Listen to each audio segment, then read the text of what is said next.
guys, welcome back to What's on Media Channel. Jadi hari ini gue lagi ada di salah satu tempat kopi di Bekasi dan kita bakal nanya-nanya nih langsung sama ownernya. Oke, dengan Mas siapa Mas? Nama gue Yansen.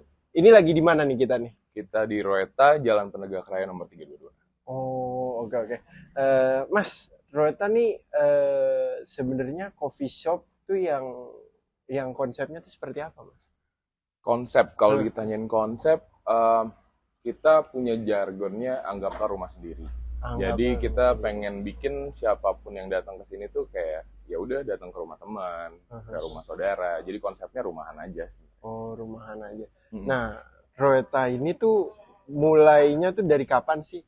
Rencanainnya sampai akhirnya terrealisasi. Oke. Kalau direncanain sebenarnya nggak ada perencanaan yang kayak gimana banget ya, karena itu dari Januari gue ditelepon mau nggak bikin ini sama partner gue. Ayo, ya udah dari Januari dia udah lihat tempat segala macam dan akhirnya jalan pembangunan dan baru dimulai tuh kalau opening soft lah ya, soft opening itu 9 April kali ya. 9 April. Kalau grand openingnya mungkin awal-awal bulan kemarin kali ya. Oh, berarti jarak dari soft opening ke grand opening tuh lumayan. Oh iya. Gitu. Berarti kalau kepikiran bisnis ini tuh dari kapan ya? Bisnis secara generalnya? Sebenarnya kalau gue pribadi gue nggak ada pikiran untuk bikin bisnis di F&B gitu. Iya. Karena ya memang nggak ada sejarahnya deh di keluarga gue juga yang bikin kayak gini gitu. Jadi kemarin tiba-tiba ditelepon aja pas Januari sama temen gue, ayo dong bikin yuk, ayo, ya udah, gitu, langsung aja bikin, nekat aja. Enggak, kirain apa kayak emang udah tertarik sama kopi, terus kayak udah riset panjang gitu, enggak? Kita nggak ada, kalau di sini nggak ada riset yang panjang kayak gimana sih. Selama ini kita selama berjalannya ini sambil kita learning juga, karena basicnya malah nggak ada dari 2 partner gue yang lain dan gue juga nggak ada yang basicnya di kopi juga. Oh, ada partner, berarti ini berberapa nih Mas? Bertiga. Oh, oke. Kalau Masnya sendiri tuh basicnya berarti apa tuh kalau nggak ada basic di kopi? Gua kuliahnya teknik industri. Teknik industri. Jadi gue nggak kopi banget lah. Ya, tapi kalau minum kopi iya, cuman nggak yang kayak kepikiran buat gue bikin kopi ya. Oh iya. Nah kalau misalkan Mas kan katanya Januari di calling sama temennya, terus April udah soft opening. Nah waktu itu tuh untuk ngedevelop menu, manajemennya itu gimana Mas? Kan waktu itu singkat banget tuh, padat banget tuh. Iya. Apalagi ditambah tuh nggak ada yang background kopi nih. Nggak ada. Buat develop sebenarnya untung banget kebantu sama ada namanya Uzi. Itu dia barista kita yang pertama. Emang temen juga dari kita juga. Jadi kita maunya kayak gimana, dia yang coba untuk gabungin nih otak-otaknya nih. Kayak gini deh, kayak gini dan kita waktu itu cuman kasih ke teman-teman dekat aja gimana. Dan ternyata responnya, kita ngambil respon sana sini kita cari titik tengahnya. Ya udah yang sekarang jadinya gitu. Berarti untuk menu sendiri sekarang tuh ada apa aja tuh kalau di Food Time? Basic tempat kopi kali ya, kayak kopi sebelah aren. Kita ada coffee, ada non coffee, ada mocktailnya juga, teh, ada dan makanan berat dan snack juga ada. Oh iya. Makanan beratnya tuh berarti apa ya?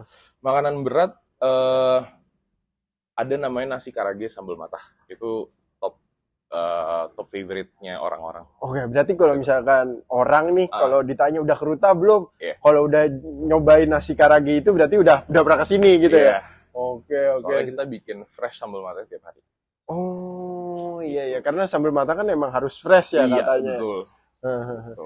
Nah, soal Ruta sendiri itu tuh kenapa namanya Ruta gitu? Emang dari apa sih itu? Ruta itu punya kepanjangan sebenarnya. Ruta itu kependekan dari rumah kita. Kita. Karena memang kayaknya kita di saat kita ngobrol sebenarnya nih kita mau bikin kayak gimana sih? Lu kenapa mau bikin ini? Semuanya tuh bilangnya ya gue pengen kayak balik ke rumah aja gitu. Makanya dan kita bareng-bareng rumah kita gitu, karena gue pengen juga orang-orang yang datang ke sini juga merasa ini rumahnya mereka gitu. Gitu. Iya. Nah, terkait tadi di awal kita udah ngomongin konsep ya. Jadi hari ini tuh kayak di segmen ini gue mau ngebahas seberapa pentingnya sih sebuah konsep bagi coffee shop, karena kebanyakan banyak banget nih dari temen-temen tuh kayak kalau buka coffee shop konsepnya ini. Nah, kalau ini kan konsepnya rumah ya. Nah, kalau menurut Mas sendiri tuh konsep itu tuh penting nggak sih bagi sebuah coffee shop? Konsep menurut gue penting karena konsep ini akan jadi jati dirinya si coffee shopnya ini, gitu, si kedai ini kayak gimana gitu. Tanpa konsep itu menurut gue orang juga ngeliat ini tempat apa ya. Gitu. Mungkin dia jualan, anggaplah kedai gitu, dia jualan kopi, ya udah dia jualan kopi, cuman ini apa ya? Cuman jualan kopi aja, ya udah gitu. Cuman nggak ada yang bisa ngebedain lo dengan yang lain, karena kalau nggak ada pembeda itu, ya apa yang bisa dijual, apa value-nya gitu. Jadi kayak konsep itu menjadikan coffee shop itu punya identitas gitu ya? Iya, betul. Nah, kalau ini berarti balik ke rumah, berarti kayak hospitality-nya membuat seolah-olah orang yang datang ke sini tuh kayak di rumah gitu ya? Betul. Gue pengennya sih gitu. Kalau Ruta sendiri ini tuh bukanya dari jam berapa sampai jam berapa sih, Mas? Ruta buka kalau weekdays, Senin sampai Kamis itu jam 2 sampai jam 2 sampai jam 11. Kalau weekend Jumat Sabtu Minggu jam 2 sampai jam 12 malam. Oh, jadi buka setiap hari ya? Buka setiap hari. Nah, jadi kalau teman-teman takut sini tutup apa gimana, enggak ya? Pasti buka? Enggak. Kalaupun ada kita nanti mau tutup apa segala macam, pasti kita update di media sosialnya kita. Oh, media sosialnya apa tuh Mas namanya, Mas? Roeta.coffee. Oke, ntar ditampilin di bawah tuh. Thank you. Roeta.coffee. Oke. Nah, kalau misalkan soal teman-teman mau datang ke sini, nah caranya tahu ini ada di mana tuh? Ada di Google Maps kan? Ada kok, kita ada di Google Maps. Kalau misalkan daerah-daerah sini mungkin Rawalumbu, kalau tahu kedai Bang Jai, kita sebelahnya persis. Gitu. Itu patokannya sih orang-orang biasanya segitu. Nah, kalau misalkan soal coffee shop nih, mungkin teman-teman juga banyak yang buka coffee shop, terus abis itu kayak masih kepikiran, duh, ini gimana cara buka coffee shop, terus abis itu apa-apa aja yang perlu disiapin gitu. Nah, kalau dari Mas sendiri tuh sebenarnya apa aja sih yang perlu disiapin nih kalau kita mau buka coffee shop? Yang perlu disiapin sebenarnya soalnya kan kalau Mas itu kan kayaknya cepet tuh, satset. Nah, mungkin ada yang kepikiran, udah deh gue mau buka coffee shop secepatnya gitu. Nah, mungkin ada insight dari Mas. Mungkin yakin aja sih dulu sama apa yang lo mau, karena kalau misalkan kebanyakan mikir, nggak akan jadi juga. Sepinter-pinternya lo, kalau misalkan lo nggak yakin, masih banyak perhitungan dan lo nggak coba aja dulu sambil learningnya, lo nggak akan jalan. Karena gue pun basicnya, gue bertiga nggak ada yang basicnya kopi, cuman gue punya koneksi dong, gue punya kenalan dong, seenggaknya kalau dia nggak yang sampai championship deh gimana gitu, cuman seenggaknya dia bisa gitu, ya udah itu juga jadiin lo bahan pertimbangan aja gitu, karena itu buat bantuin lo juga untuk ngejalanin gitu. Gue juga gitu di sini. Gitu. Yang penting sih yakin aja deh dulu, jangan banyak ini itu ntar keduluan. Ya benar. Jadi kalau kelamaan mikir nggak jalan-jalan, akhirnya karena orang yang punya ide kayak kita tuh nggak cuma kita doang, banyak orang yang punya ide. Juga. Jangan sampai nyesel. Iya. Nah, kalau Ruta ini sendiri nih punya kiblat nggak sih, kayak konsepnya itu tuh pernah ngelihat kemana gitu, atau benar-benar pure murni gitu? Kalau di sini jujur pure aja sih sebenarnya, kita dari resahnya kita aja gitu, pengen bikin tempat tuh kayak apa sih. Kita nggak pengen bikin tempat yang berisik, nggak pengen bikin tempat yang memang datang ke sini tuh kayak gimana sih, nongkrong sama teman, atau nggak balik ke rumah yang setelah lu capek di luar kerja apa segala macem, pengen balik ke rumah tuh tenang gitu. Emang kita pure-nya gitu. Emang dari semuanya mikirnya gitu. Oke. Nah, kalau selama Ruta ini buka setelah grand opening atau dari soft opening ya, dari April, Mei, Juni, Juli, berarti 4 bulan. Biasanya kendalanya tuh apa aja sih? Kendala. Kalau kendala dari semua bisnis kali ya. Kalau dari semua bisnis pasti ada kendala di struktur manajemen. Struktur manajemen tuh udah pasti ada masalah atas ke bawah, bawah ke atas. Dan sesama level pun pasti ada masalah. Terus kalau gue pribadi ya, karena gue di sini nggak ngerti sama sekali tentang kopi sebenarnya, nggak ada dasarnya gitu ya. Di situ masalahnya gitu. Identitas itulah yang lu harus temuin.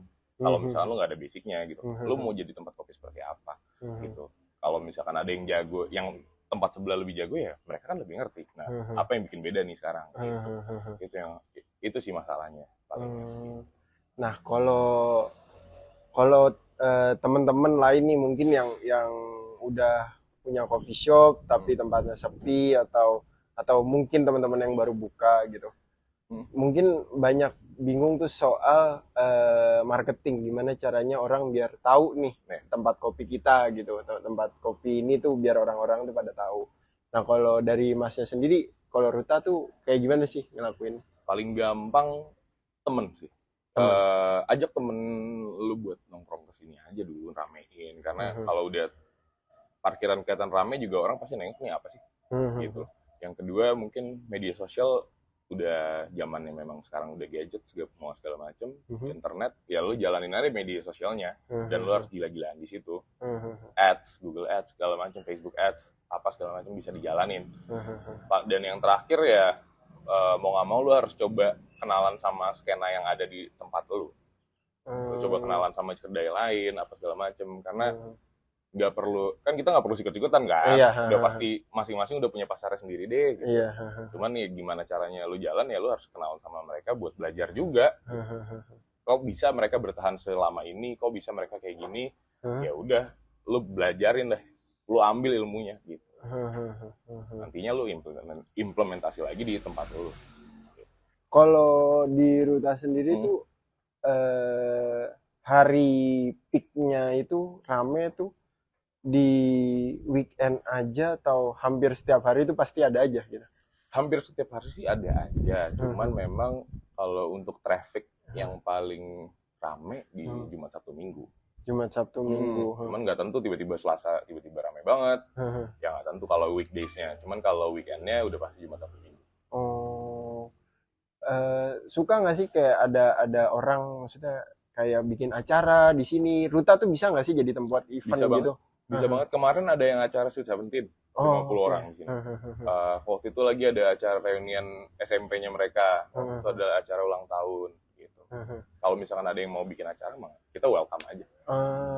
Kapasitas untuk misalnya mereka mau ngadain acara tuh berapa orang sih di sini? Kalau untuk seating semuanya di sini mungkin bisa 90 orang bisa. Kemarin aja yang Sweet 17 itu 50 lebih bisa di depan.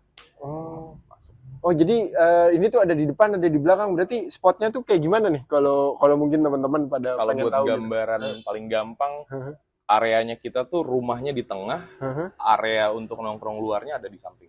Jadi mengitari rumahnya. Gitu. Oh, jadi tuh bisa di dalam, bisa di luar. Bisa di luar. Semuanya ada lah ya tempatnya. Jadi nggak usah takut kita mau ada di mana gitu. Nggak kebagian tempat apa pasti ada. Gitu.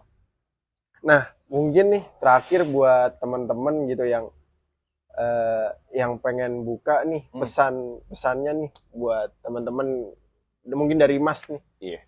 Pesan terakhir nih. Apa ya? Pesan terakhir di episode ini maksudnya apa? Pesan terakhir ya. Jangan takut buat nyoba dan jangan takut buat belajar sih. Jangan takut buat nyoba dan jangan takut buat belajar. Iya, karena jangan ngerasa lo yang paling pinter aja. Karena kalau misalkan lu udah ngerasa paling pinter, lu nggak akan masuk omongan-omongan orang deh tuh. Kalau misalkan kita ngerasanya kita masih perlu belajar, pasti orang ngomong apa, pasti kita akan pelajarin. Dan itu buat kedepannya nggak harus di kedai deh, di hidup lu juga pasti akan lebih baik. Itu aja sih. Oke. Jadi jangan takut dan jangan pernah berhenti untuk belajar. Iya. Oke, thank you banget Mas, udah nyempetin nih buat terima kita, buat ngobrol-ngobrol, sharing-sharing. Jadi teman-teman di luar sana mungkin yang masih terlalu banyak pertimbangan di ini, yang penting mulai aja gitu. Oke teman-teman, gitu aja untuk episode kali ini. Thank you yang udah nonton, jangan lupa like, comment, subscribe, and see you. Bye.